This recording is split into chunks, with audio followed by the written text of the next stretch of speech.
साथियों, जय भीम, नमो बुद्धाय। आज हमारे निवास स्थान पर पूजनीय भंते जी पधारे हैं एवं उनकी कुछ कार्यों पर वो काम कर रहे हैं ताकि संस्कारधारी जबलपुर को उससे कुछ लाभ मिले। तो मैं चाहूँगा भंते जी, आप अपना परिचय दीजिए एवं विस्तृत से हमें बताइए कि आप किस उद्देश्यों को लेकर चल रहे हैं। मैं बौद्ध भिक्षु कारुणिक भंते कारुणिक के नाम से हमें जानते हैं और मैं 2017 से प्राचीन बौद्ध मठ लमेटा घाट के लिए काम करता हूं और वहां पर आकर के ध्यान साधना, अष्टमी, अमावस्या, पूर्णिमा इत्यादि समय पर वहां पर धार्मिक अनुष्ठान इत्यादि समय समय पर जो भी बौद्ध विद्या से संबंधित क्लासेस, शिविर, प्रशिक्षण आदि देने का कार्य करता हूं। और मैं जनवरी माह से निरंतर यहीं अभी जबलपुर में ही वास कर रहा हूं। 2017 से बीच बीच में हफ्ते 15 दिन के लिए ऐसे आना होता था, लेकिन अभी मैं रेगुलर यहाँ पर रह रहा हूँ और हमारे साथ में पूज्य भंते धम्मशरण जी यहाँ पर विगत 2 वर्षों से यहीं पर वास कर रहे हैं। और अभी ध्यान साधना के प्रशिक्षण शिविर, कई शिविर अलग अलग जगह में हम लोगों ने लिए हैं।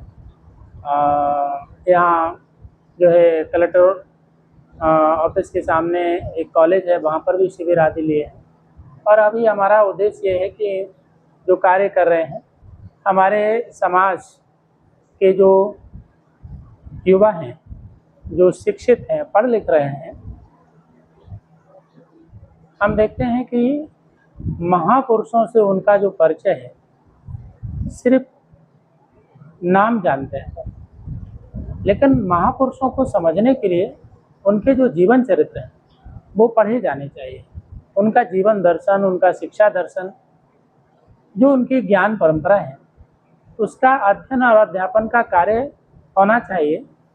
तभी हम अपने आदर्शों को समझ पाएंगे और जिस जीवन को हम आदर्श मानते हैं तो हम उस तरीके का एक आदर्श जीवन शैली अपना पाएंगे। तो इस क्रम में मुझे लगता है कि भगवान बुद्ध के जो वचन हैं और बाबा साहब अम्बेडकर का जो संपूर्ण वाङ्मय है, यह जो ज्ञान परंपरा। भंते जी, आप काफ़ी समय से जो है बौद्ध मठ गोपालपुर में आप वहाँ पर सेवाएं दे रहे हैं, तो मैं ये जानना चाहता हूँ कि क्या है उसका विस्तृत मुझे जानकारी दीजिए उसकी। तो सभी को बहुत बहुत मंगल कामनाएं, सभी दर्शकों के लिए उनके सुखी, समृद्धशाली, मंगलमय जीवन की कामना करता हूं। प्राचीन बौद्ध मठ जो लमेटा घाट नर्मदा नदी के तट पर स्थित है, मुझे लगता है कि जबलपुर के स्थानीय सभी लोग उसके विषय में जानते हैं। अगर हम उसका एक संक्षिप्त ऐतिहासिक परिचय देते हैं तो यह मठ मध्य प्रदेश का जो ऐतिहासिक जो गजेटियर है उसके अनुसार इसके निर्माण के, इसकी स्थापना के जो अवशेष हैं, जो तीसरी ईसा पूर्व के प्राप्त होते हैं, अर्थात ईसा से 3री सदी पूर्व सम्राट अशोक काल, और तब से लेकर के यह स्थान विकसित होते रहा और 11वीं सदी तक इसका विकास क्रम चलता रहा, करचुरी काल तक। तो अलग अलग राजाओं के समय में इसका विकास हुआ और ये बौद्धों का एक बड़ा विद्या केंद्र रहा है। ये बहुत बड़ी भूमि पर रहा है। अभी इसके रिकॉर्ड जो हैं 40 एकड़ भूमि पर अभी उसके रिकॉर्ड्स हैं और यहाँ पर 10 प्राचीन बौद्ध मठ हैं। तेवर नाम की जगह है, वहाँ पुरातन बौद्ध सभ्यता के उत्खनन में अवशेष प्राप्त हुए हैं, बुद्ध मूर्तियाँ प्राप्त हुई हैं।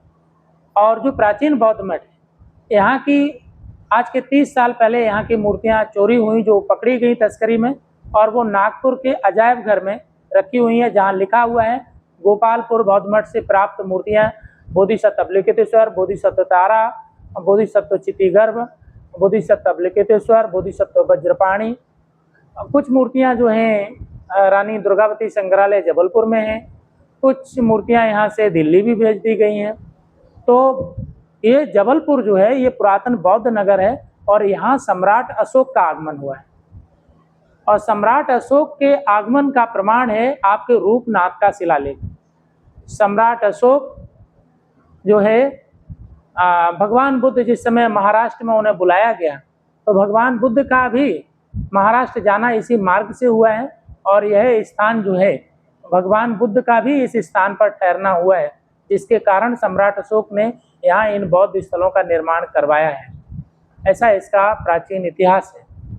और भंते जी, इसका संरक्षण संवर्धन कौन कर रहे हैं? इस समय इसका संरक्षण और संवर्धन स्थानीय बौद्ध समुदाय वहाँ पर करता है। जो पूजा पाठ इत्यादि जो चीज़ें समय समय पर वह अमावस्या, अष्टमी, पूर्णिमा पर बड़ी संख्या में लोग वहाँ आकर के उपोषित व्रत ग्रहण करते हैं। वहाँ पर पूज्य भंते धम्मशरण जी स्थायी तौर पर रहते हुए उस मठ का संरक्षण, नित्य पूजा पाठ, धार्मिक अनुष्ठान वहाँ पर करते हैं। और मैं उनके साथ में 2017 से सतत ये कार्य कर रहा हूँ। और अभी वहाँ से लोगों के बीच में वहाँ बौद्ध मठ में भी ध्यान शिविर और बौद्ध प्रशिक्षण आदि बौद्ध विद्या को लेकर के प्रशिक्षण चलाए जाते हैं। अलग अलग गाँवों में जाकर के भी हम प्रशिक्षण दे रहे हैं